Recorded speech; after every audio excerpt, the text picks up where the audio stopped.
देखो अपना टॉपिक चल रहा था मानव भूगोल में मानव भूगोल का अन्य विज्ञानों के साथ संबंध।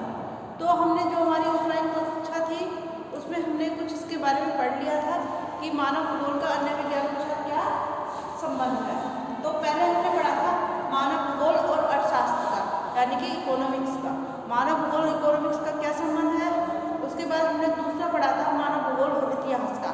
आज हम तीसरा टॉपिक पढ़ेंगे इसी में, मानव भूगोल व राजनीतिक विज्ञान का संबंध। देखो इसके अंतर्गत राजनीतिक विज्ञान को राज्य के प्रशासनिक कार्यों के अध्ययन से संबंधित विषय है। यानी कि राजनीतिक विज्ञान में क्या करें, प्रशासन से संबंधित जो नगरीय कार्य होता है, प्रशासनिक कार्य होता है ना, वो सबका राजनीति संबंधित जो भी कार्य होता है उनका हम किसमें करना है, राजनीतिक विज्ञान में। ठीक है। इसके अंतर्गत राज्य प्रमुख राजनीतिक संगठन, राष्ट्रीय व अंतर्राष्ट्रीय सरकारी नीतियों आदि का अध्ययन किया जाता है। यानी कि राजनीतिक भूगोल में, राजनीतिक विज्ञान में इस राजनीतिक विज्ञान में क्या होगा कि राजनीतिक संगठन होगी, राष्ट्रीय जो अंतर्राष्ट्रीय सरकारी नीतियाँ होगी, ठीक है, राष्ट्र के अंदर और अन्य राष्ट्र के अंदर जो नीतियाँ होगी उन नीतियों का अध्ययन किसमें करेंगे हम, राजनीतिक भूगोल में। यानी कि प्रशासनिक संबंधित जो भी कार्य होता है वो किसमें होता है, वो होता है राजनीतिक भूगोल में। लेकिन राजनीतिक क्रिया उस क्षेत्र विशेष की भौगोलिक वातावरण से सर्वाधिक प्रभावित होती है। उस क्षेत्र विशेष की प्राकृतिक स्थिति, जलवायु, जनसंख्या, समुद्री स्थलीय सीमा आदि के कारण किसी प्रदेश के राजनीतिक विज्ञानों को प्रत्यक्ष या अप्रत्यक्ष रूप से प्रभावित करता है। यानी कि किसी प्रदेश की जो उनकी बात करें, इसकी समुद्री सीमा और उसकी स्थलीय सीमा में क्या हो, भिन्नता हो, प्रत्यक्ष अप्रत्यक्ष रूप से क्या करता है, उसको प्रभावित करते हैं। किसी भी देश की राजनीतिक नीतियाँ उस देश के उपलब्ध प्राकृतिक संसाधनों के आधार पर निर्धारित की जाती है।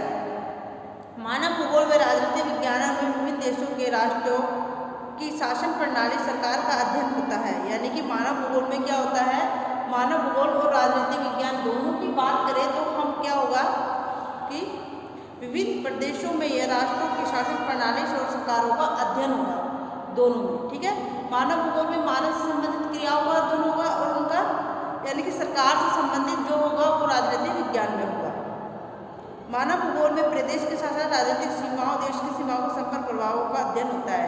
यानी कि मानव भूगोल में हम किसी प्रदेश का प्रादेशिकरण या इससे तात्पर्य है किसी प्रदेश का अध्ययन करते हैं, और राजनीतिक देश की सीमाएं, ठीक है, उस देश की सीमाओं के अध्ययन हम किसमें करते हैं, राजनीतिक भूगोल में। अतः मानव भूगोल व राजनीतिक शास्त्र क्या है, एक दूसरे के अध्ययन पर आधारित है और एक दूसरे से क्या बताया जाता है, संबंधित बताए जाते हैं। ऐसी बात करते हैं नेक्स्ट मानव भूगोल और समाजशास्त्र। देखो समाजशास्त्र क्या होता है कि सामाजिक जीवन व्यवहार का, सामाजिक क्रियाओं का अध्ययन, सामाजिक जीवन का और सामाजिक क्रियाओं का अध्ययन, मानव के क्रियाकलाप का, कि मानव की उत्पत्ति कैसे हुई, मानव का विकास क्यों हुआ, मानव को जीवन यापन करने के लिए एक समाज की आवश्यकता होती है, समाज में रहने के लिए उसके नीति नियम नीति नियम हो गए और जिसके कानून कायदे होते हैं उनका पालन करना पड़ता है। ठीक है। तो वो क्या होता है, समाज होता है कि एक व्यक्ति को अपना जीवन यापन करने के लिए क्या होती है, समाज की आवश्यकता होती है। समाज में रहकर वो क्या करता है, अपना जीवन यापन करता है। मानव क्या है, समाज से अलग होकर अपना जीवन यापन तो कर लेता है, लेकिन वो उसके लिए क्या होता है, बहुत मुश्किल होता है कि एक व्यक्ति के जीवन, अच्छा जीवन जीने के लिए, अपना जीवन को व्यवहारिक बनाने के लिए, खुशहाल बनाने के लिए एक समाज की आवश्यकता होती है। देखो मानव भूगोल व समाजशास्त्र, सामाजिक जीवन व्यवहार का, सामाजिक क्रियाओं का अध्ययन जिस भूगोल में किया जाता है उसे भूगोल को, मानव भूगोल उसको समाजशास्त्र कहते हैं। समाजशास्त्र के मुख्य रूप से मानव समाज की उत्पत्ति, यानी कि इसमें क्या होगा, समाजशास्त्र में मानव समाज की उत्पत्ति, विकास, संरचना, विभिन्न सामाजिक समस्याओं का अध्ययन किया जाता है। मानव समुदाय के सामाजिक संगठन, परिवार प्रणाली, श्रम विभाजन, रीति रिवाजों व सामाजिक प्रथाओं का अध्ययन मानव भूगोल व समाजशास्त्र दोनों में ही होता है।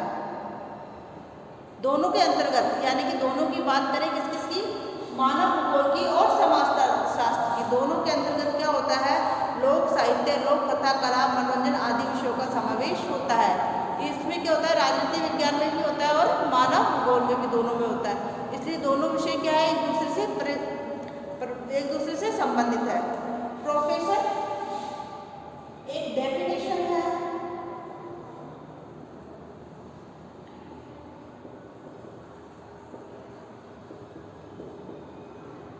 प्रोफेसर रीड्स के अनुसार, है ना।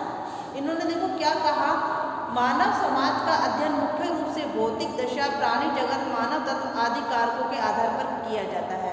यानी कि एक समाज का अध्ययन, मानव समाज का अध्ययन क्या करे कि उसकी मानव की क्या है, भौतिक दशा है, ठीक है, और प्राणी जगत, मानव तत्व के आधार पर क्या इनको क्या बनाया जाए, प्राणी जगत के, मानव तत्व आदि के कारकों के आधार पर किया जाता है। इन सभी को चीज़ों को ध्यान में रखते हुए मानव एक समाज का हम अध्ययन कर सकते हैं।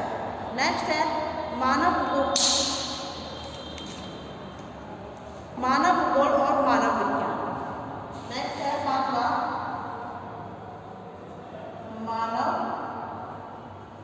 भूगोल व मानव विज्ञान।